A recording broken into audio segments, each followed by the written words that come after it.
Gate already install பண்ணியிருக்கீங்களா? அதை automate பண்ணணும்னு நினைக்கிறீங்களா? உங்கள் வீட்டுக்கு ஸ்டைலிஷான லுக் கொடுக்கணும்னு ஃபீல் ஆகுதா? வெயிட் பண்ணுங்கள், இந்த வீடியோ பார்த்துட்டு நெக்ஸ்ட் ஸ்டெப் போங்க. இல்லைனா நல்ல இன்வெஸ்ட்மெண்ட்டை மிஸ் பண்ணிடுவீங்க. இந்த வீடியோ எதுக்குன்னா, கேட் ஆல்ரெடி இருக்கிறவங்களுக்கானது. கேட் இருக்குது, ஆனால் அதை ஆட்டோமேட் பண்ண முடியுமான்னு கன்ஃபியூஸாக இருக்கீங்களா? இது உங்களுக்கான வீடியோ தான். நாங்கள் சில்வரிஸ்டா கேட் ஆட்டோமேஷனில் 10 years எக்ஸ்பீரியன்ஸ் இருக்குது எங்களுக்கு.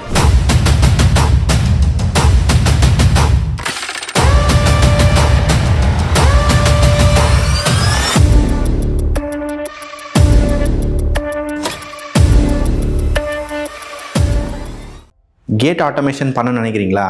பண்ணுறதுக்கு முன்னாடி தெரிஞ்சுக்க வேண்டிய 5 விஷயங்களை இந்த வீடியோவில் பார்ப்போம். என் எக்ஸ்பீரியன்ஸில் நிறைய பேர் கேட் ஆட்டோமேஷன் பண்ணுறதுக்கு முன்னாடி முக்கியமான விஷயங்கள்லாம் மறந்துடுறாங்க.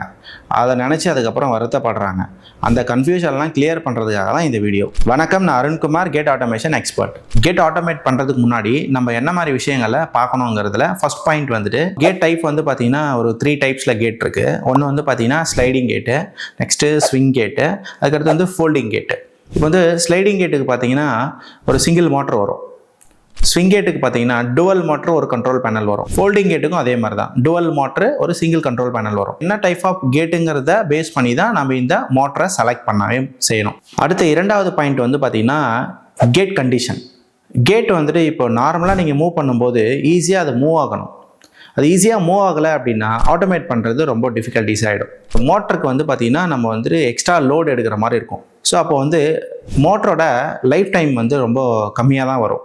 ஸோ அதனால் வந்துட்டு அந்த கேட்டோட ட்ராக்லாம் க்ளீனாக இருக்கா, ப்ளஸ் வந்து அந்த வீல்லாம் வந்து க்ளீனாக இருக்கா, என்ன டைப் ஆஃப் வீல்லாம் போட்டிருக்காங்க. நார்மல் வீல் போட்டுருவாங்க சம் டைம். ஸோ அதை வந்து பேரிங் வீல் மாதிரிலாம் போட்டோம் அப்படின்னா நல்லா ஈஸியாக இருக்கும் அதை மூவ் பண்ணுறதுக்கு. அதனால் கேட் மோட்டரோட டூரபிலிட்டி வந்து ரொம்ப ஜாஸ்தியாக இருக்கும். மெயின் பாயிண்ட் வந்து என்னன்னா, கேட்டை வந்து ஆட்டோமேட் பண்ணுறதுக்கு அந்த கேட்டை வந்து ரொம்ப ஈஸியாக நம்மளால் வந்து ஆப்ரேட் பண்ணுற கண்டிஷனில் இருந்தால் தான் ஆட்டோமேட் பண்ணணும். இல்லைனா கேட்டை ரெடி பண்ணதுக்கப்புறம் தான் அதை ஆட்டோமேட் பண்ணுறது பெட்டர்.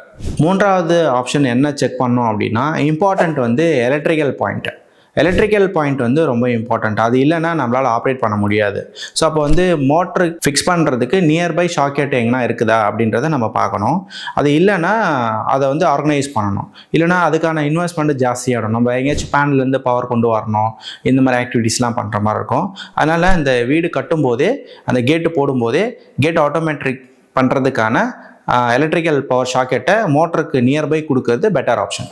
4வது விஷயம் பார்த்தீங்கன்னா, சேஃப்டி ஆஸ்பெக்டில் என்ன மாதிரிலாம் நம்ம யோசிக்கணும் அப்படின்னா, அங்கே சென்சார் வைக்கிறதுக்கு இடம் இருக்கா அப்படின்றத பார்க்கணும். ஏன் அப்படின்னா, கேட்டை வந்துட்டு க்ளோஸ் பண்ணும்போது யாராச்சும் இது வந்துட்டாங்க அப்படின்னா கேட்டை வந்து ஆட்டோமேட்டிக்காக ஸ்டாப் ஆகிட்டு ஓப்பன் ஆகிடும். ஓகேங்களா? இதை வந்து சென்சார் இல்லாமல் கூட நம்மளால் பண்ண முடியும். ஆனால் இது வந்து போடுறது பெட்டர். ஏன்னா ஆக்சிடென்ட் வந்து ப்ரிவென்ட் பண்ணும்.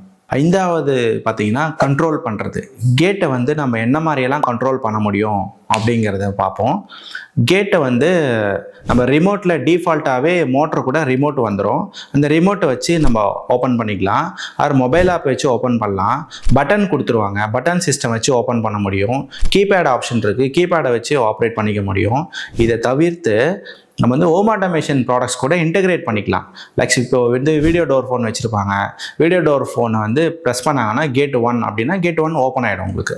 ஸோ இந்த மாதிரிலாம் வீடியோ டோர் ஃபோன் கூட இன்டெகிரேட் பண்ணிக்கலாம். இதை தவிர்த்து ஹோம் ஆட்டோமேஷன் கண்ட்ரோலர் கூட நம்ம இன்டெகிரேட் பண்ணிக்கலாம் முடியும். இந்த கண்ட்ரோல் பண்ணுறது உங்களோட நீட்ஸ் என்னவோ அதை பேஸ் பண்ணி நீங்கள் செலக்ட் பண்ணிக்கலாம். கேட்டோட லெங்க்த்து, வெயிட்டு இதை பேஸ் பண்ணி தான் மோட்டரை நம்ம செலக்ட் பண்ண முடியும்.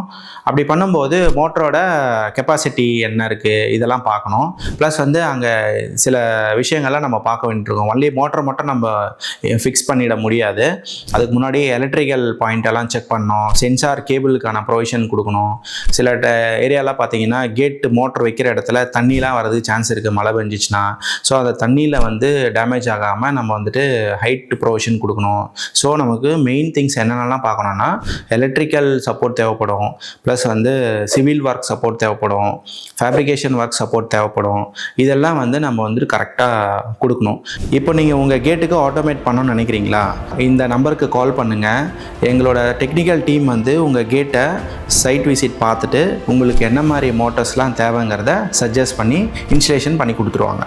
இந்த மாதிரி இன்ஃபர்மேட்டிவ் வீடியோ வேணும்னா எங்களோட சேனலை சப்ஸ்கிரைப் பண்ணிவிட்டு பெல் ஐக்கானை கிளிக் பண்ணுங்கள்.